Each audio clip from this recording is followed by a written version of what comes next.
নমস্কার বন্ধুরা, সবাই কেমন আছো? আজ মা বিপত্তারিণী পুজো। ভোরবেলা স্নান সেরে তাই চলে এসেছি মন্দিরে পুজো দিতে মায়ের। আমি, আমার পিসতুত দিদি, আমার বান্ধবী তিনজনই এসেছি।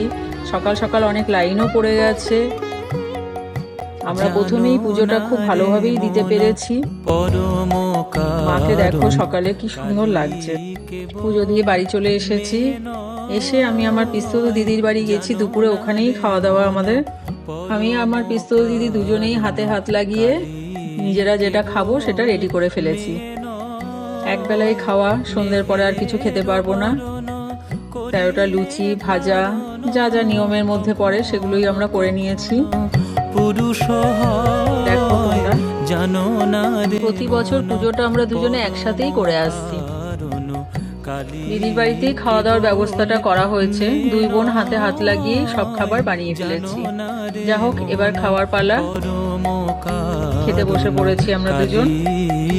ভিডিওটা এখানেই শেষ করছি। তোমাদের কেমন লাগলো একটা কমেন্ট করে অবশ্যই জানিও। ভালো লাগলে একটা লাইক করে দিও। সবাই ভালো থেকো। টাটা।